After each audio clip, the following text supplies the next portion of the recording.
पहले प्यार फिर दोस्त। ये कहानी गोरखपुर की एक मासूम सी लड़की की है जिसने अपनी ईमानदारी से पूरा रिश्ता तो निभाया, लेकिन उसके साथ भी धोखा हुआ। ये कहानी ज़्यादा बड़ी तो नहीं है, बहुत छोटी है। मैं चाहूँगी कि आप लोग बहुत अच्छे से सुने।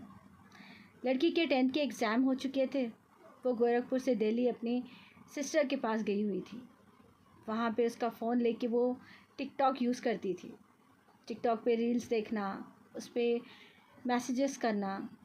वहीं पे उसे अचानक से एक लड़के का मैसेज आता है और धीरे धीरे उससे बातचीत स्टार्ट हो जाती है। इतनी ज़्यादा बातचीत कि लड़की वहाँ पे 3 महीने दिल्ली में रुकी थी और लड़का कंटिन्यू उससे मैसेजेस में बात करता। और जब 3 महीने बाद उसको वापस आना था अपने घर, तब उस लड़की ने कह दिया कि अब मैं अपने गांव वापस जा रही हूँ, तो मेरे पास मोबाइल नहीं है तो मैं बात नहीं कर पाऊँगी। अभी तो मेरे सिस्टर का फ़ोन है तो इसलिए मैं बात कर सकती थी, अभी मैं नहीं कर पाऊँगी। तो लड़का कहता है कि ऐसे मत करो, एक काम करो, आप ना मेरा मोबाइल नंबर ले लो, आप किसी की भी नंबर से मुझे मिस कॉल दोगी, मैं कॉल बैक तभी करूँगा, ज़्यादा वक्त भी नहीं लगाऊँगा। फिर क्या था, लड़की उसका मोबाइल नंबर ले लेती है और लड़की अपने घर वापस चले जाती है। काफ़ी टाइम गुजर जाता है। लड़की ना उसे फ़ोन करती है ना मैसेज करती है, क्योंकि लड़की के पास तो फ़ोन ही नहीं था। लड़की भी सोचती है कि क्या वो लड़का मुझे मिस कर रहा होगा, क्या वो भी मुझे याद कर रहा होगा, जो मैं उसके लिए इतनी बेचैन हूँ, क्या वो भी मेरे लिए बेचैन होगा। उसे एक कॉल या मैसेज करके देख ही लेती हूँ कि क्या सच में जो बेचैनी मेरे अंदर है उसके अंदर है। ये प्यार का पहला पहला एहसास था जो लड़की के दिल में जाग रहा था, और उसकी सोच सिर्फ उस लड़के की हद तक ही आके रुक गई थी। लड़की ने बहुत सोचा और बहुत कोशिश की कि उसे किसी का फ़ोन मिल जाए, और वो उस लड़के 10 दिन गुजरने के बाद लड़की हिम्मत करके उस लड़के को अपनी मम्मा के फ़ोन से कॉल करती है, जो कि बिल्कुल छोटा सा फ़ोन था। फिर क्या था, लड़का तभी कॉल बैक करता है। दोनों की बातचीत स्टार्ट हो जाती है। लड़का वैसे तो दोस्ती का हाथ बढ़ा चुका था, लेकिन अभी लड़का कुछ दिन बाद ही उस लड़की को प्रपोज़ कर देता है। जो कि लड़की इसके बारे में ज़्यादा सोचने लगी थी, तो उसने भी उसे हाँ कह दिया। फिर लड़के ने कहा कि मुझे मिलना है तुमसे, कब मिलोगी। लेकिन मिलना इन दोनों के लिए इम्पॉसिबल था, क्योंकि लड़की थी गोरखपुर की और लड़का था बनारस जौनपुर साइड का। तो इन दोनों के बीच में फासला बहुत था, मिलने के लिए बहुत ही प्रॉब्लम हो सकती थी। क्या करते, बस फ़ोन पे बात करते। लड़की छुप छुप के अपने माँ के फ़ोन से उसे कॉल करती, लड़का कॉल बैक करता।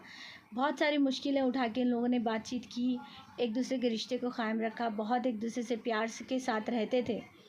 देखते देखते साल, 2 साल, 3 साल, 4 साल गुजर गए। और 4 साल गुजरने के बाद इस लड़की के हाथ में फ़ोन आया। उसके डैडी ने उसको फ़ोन दिलाया। लड़की बहुत ज़्यादा खुश थी ये सोच के कि चलो मैं इनसे अच्छे से बात कर सकती हूँ। फिर क्या था, फ़ोन पे बात करते करते तकरीबन 5 साल गुजर गए और दोनों की एक मुलाकात भी नहीं हुई, मगर मोहब्बत बरकरार थी दोनों के अंदर। 5 साल जैसे कंप्लीट हुए, लड़की की तबीयत कुछ ज़्यादा ख़राब हो गई थी, इतनी ख़राब कि उसे खून की उल्टी हो रही थी। फिर उसके घर वालों ने डिसाइड किया कि अरे ये तो बहुत छोटा सा गांव है, दिल्ली ले जाके इसका इलाज करवाएंगे। और फिर क्या था, लड़की के घर वाले उसे दिल्ली ले गए।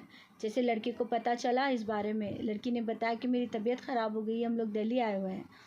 लड़का अपने आप को रोक नहीं पाया।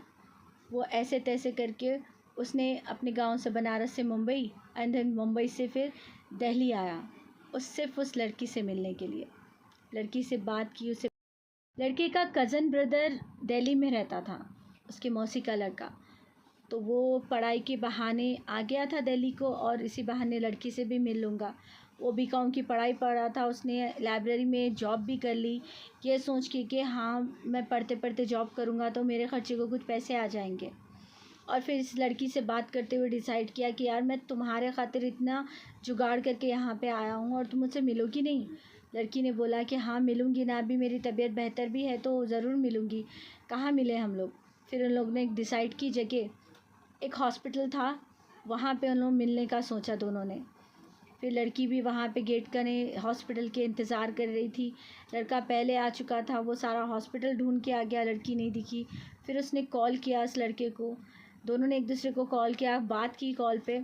और फिर इधर से लड़की कह रही है कि मैं तो यहीं पर ठहरी हूँ, तुम कहाँ हो। उधर से लड़का बोल रहा है कि मैं भी यहीं पे हूँ, तुम मुझे नज़र नहीं आ रही।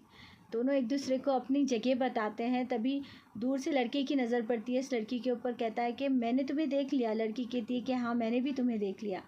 फिर क्या था, दोनों 5 साल के बिछड़े हुए प्रेमी थे जो आज तक नहीं मिले थे। पहली बार दोनों का आमना सामना हुआ था। दोनों इतने ज़्यादा खुश हुए एक दूसरे को आमने सामने देख के कि लड़का दौड़ते हुए लड़की के करीब आता है और लड़की दौड़ते हुए उसके करीब जाती है और दोनों कस के हग करते हैं और इतना ज़्यादा रोते हैं कि उनके खुशी के आंसू होते हैं, खुशी का ठिकाना नहीं होता।